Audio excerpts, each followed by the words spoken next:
kuki kulai paiba singi se koi makoi higher authority na koi kulai sing matik chan loksale amadi makoi gi kulai sing loksalo matung da koi ki tongan tongan paina raga koi pham chana leire irang chamon thol roi higher matung da han se koi gi iren kun naga gi kun area am da koi gi kuiek pina graba koi gi su pina graba koi kuki singna nate so hari amadi kuiek pina gidraba su tongno gidaba kuki singne so hari kulai matik chana par ga chaliba singdo amadi kitang lebak la tong ama ubaya daba amadi wai mi gi waiting set amagi nungpa amagi mathakta koi kuki le nine thajal matang su irang thui maduda lai se koi gi state security force amadi central force gi mamang in front of high tare mo koi gi front of mamang ni chaliba so aduda kari gumbo ja koi gi kuiek pina gira ro gira matuda kulai matik chana par ga chaliba koi gi kuki lal hoba singduna kulai pai ba singduna maduda kari gumba नोमै कापसलगा इरांग थोलंबा तारगदी मदुदा लैबा अखोई state security force सिंग दो अखोई order Pidi अखोई ति हारगा मखोई जु खुद हलोय दौरिब्रा करी मखोई जु दुम पाथरगा अखोई नोमै मरुदो थैबो ओइना दुम लेरंगदरा मदुदा करीबा मखोना कापसलंबा तारगदी करी इरांग थोंगनी अमदी स्टेट सिक्युरिटी फोर्स किदी कोई ऑर्डर पीदरगदी खुद थाबा यादे हाबे मोंग दो मखोई दुम लेरंगदरा हाबे ओजा मसिम तंग थंबिरम ओजरा के society amngak posi nahan gi video footage to lan ma chuma to an tham gi ko mayam na comment pin ba mayam haina gi bo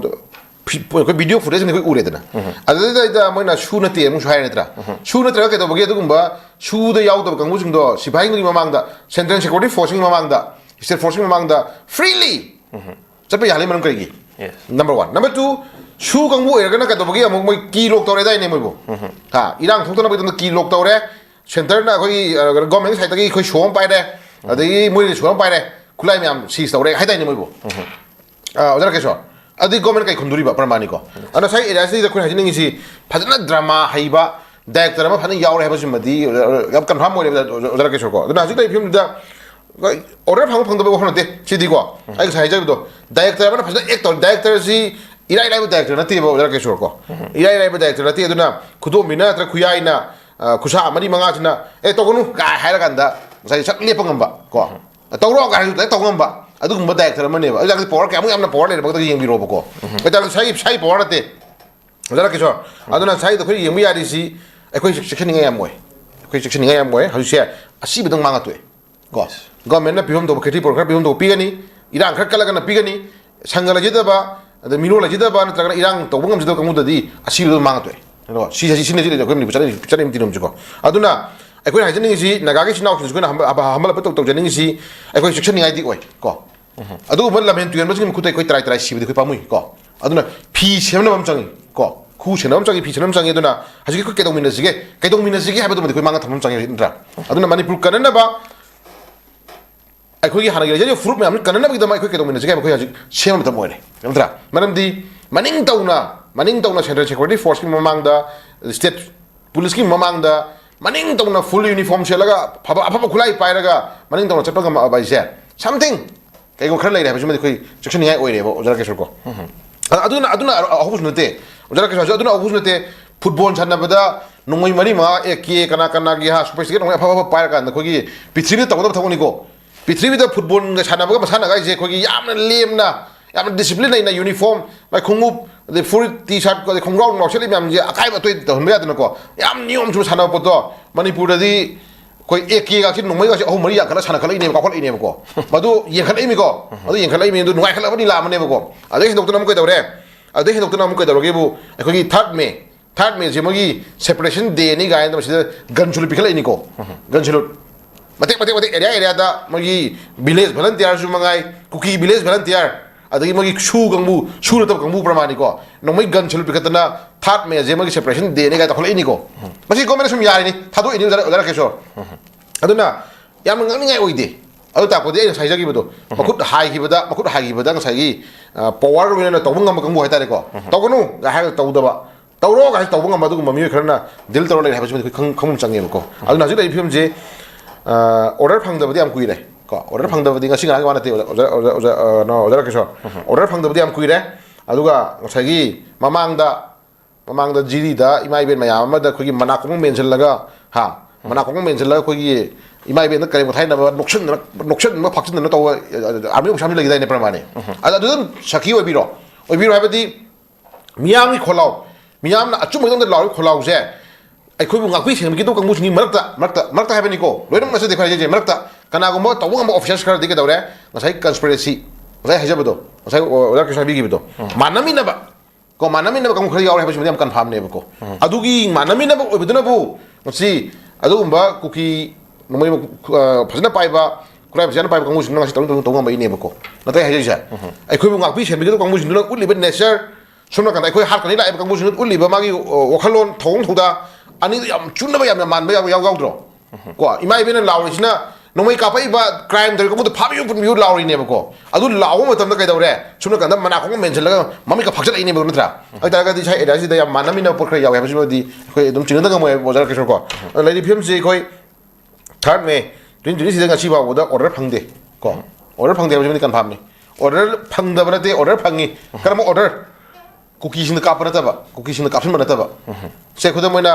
ꯑꯋꯥꯡ ꯃꯥꯏꯀꯩꯗ ꯑꯩꯈꯣꯏꯒꯤꯁꯦ ꯂꯝꯂꯥꯏꯔꯝꯗ ꯍꯥꯏꯔꯁꯨ ꯀꯨꯀꯤꯅ ꯅꯣꯡꯃꯩ ꯀꯥꯞꯊꯔꯛꯑꯦ ꯈꯨꯟꯗ ꯍꯥꯏꯅ ꯃꯌꯥꯝ ꯇꯧꯗ꯭ꯔꯣ प्रजा मैम कांग होगा चेंद्रो अद मणिपुर स्टेट फोर्स ना चंगजिलगा मतेंग बांगो चंग कनादा सेंट्रल सिक्योरिटी फोर्स ना गाड़ी सोरक मयाइदा म केसपर जे फाइन थथमगा सिफाई संग यारोय हाइद्रो अदि नोंमै कापा याबगे याबसे फंगेबको कनादा कापा अखोई सिविलियन दा मणिपुर बैतैसिन ओसला नोंमै कापा याबदि पियेबको अद कुकीसिंग दा टेररिस्ट कापादि मोय पिदे प्रजा दा कापा याबदि पि प्रजा ओसला नोंमै कापा याबदि पि अदुगा लालहौबा लामेन तुयन कांगुसिंग दा पिबदुदि मोय पिदे को 지금 그 커미나 엄청이 아주 나중에 이 필름제 거의 어제라 계속 나중에 아주 오이데 맞다 나중에 오이데 아두나 파워 방음답에 거의 좀 내는 검시고 좀 하야까니 파워 방대 코테는 매am 하야까니 아두나 앙앙 더독 매am 앙앙 니라 매am 두나 거의 좀 분실라간다 앙앙 머니푸르만 좀 오이데나 주시더라 아시제이다 시다 바오보다 그래 하니 거의 좀 힘이니 그 보시지 거 나랑 한다 나랑 한다 뚫붕다 IDP 매am 하질는데도 빠르로는 bomb 또 뭐 까빠고도 이마이베 매am는 사 힘전나버 지엘라가 시파이만 지엘라가 착가 파라드라 지엘라간다 지엘로보다 바우담보다 야우도니 거 이마이베 바우담보다 야우도니 거라 그래 그죠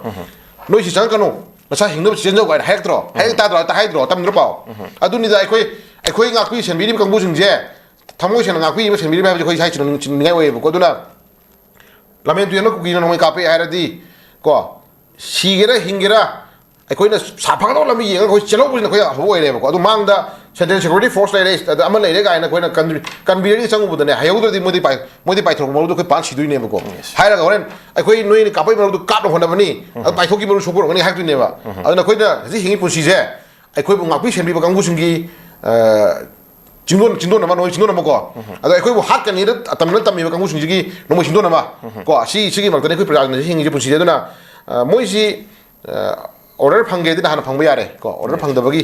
order फंगदबा नते order फंगदबा हाइसे confusion खर लेरनी उजार किशोर को अदा ऑर्डर को फंग अमनि दुना कोई खतंग सेक्शन इमिनम चांगी सेक्शन हिमिनम चांगी सिगी मरकसे ख्वाइदे ngakpo हाइ वारगना खोई नोंमै मरु योक्तबा को नोंमै मरु योक्तबा अदो देन सिपाइ म्याम ngak सेला चपि बदुग एमएलए म्याम जे सि दुम ngak तगम दे सि angakपनि को अदना सुगम म्याम जे मोइदा काइगमा मत फीलिंग्स लेते को लेते अदना ओना तने ना हुजिक नुसिननबा सरकार सेमनबा नुसिननबा हाइबदि चटनिसेजिको सरकार हजिक ngara nan atopa state jing lakpa chatra mayam an lut tawgibdo ekoi wam da ngangde natra ngangde karam haide hoji emele karam haide o tare moina hairodi sai सरकार semdo mu नुसिननबा honari banina नुसिननबा honari banina du ngang ode mu yawdiba jara kesor aduna misam sigira कना लुट तौगे तौरगे हजिति नुसिननबा दे होना निजे जरा केसो अदना नुसिननबा होना बिरो लुट तौगेरा मी सिगेरा संगेरा नुसिननबा होना बिरो सका होना बिरो को सका थुर सेम गदि नुसिनरे जरा केसो अदे हम कापको नोंमै मरुदुनम के तौरगे बदुना थो माइ लाक्सेरानी नत्र पुसी जे कोइ यामना दिसि लेबा अखोगी मरम चाबा खुसिम तौरनी गवर्नमेंट थाजाव छि लेगा जे खोइ अदुगा सादा लेत्रेबको मा थो अदुना अखोई हिरम खुदिमक्ता इसा सोइदनबा इसा नाखोक्सननबा इसाबु कंजनबा कोइ होना मतम फुंदा इस्माइ थमजगी तंदो मरिक चुम मफमनि ओजान थंबिरिसे कोइ हौजिसे हिंगबदे हम क्रिटिकल ओरे अमदि सेक्शन मना फरे हाबदेनो जान थंबिरिसे चलु मफम खुदिमक्ता कोइ मिचम प्रजासे इसादा सेक्शन मना फरे चलु बचंगु मफम खुदिमक्ता खुदोंग थिनिङाइ ओरे सेक्शन लौद्रगदि हाबदेन थंबि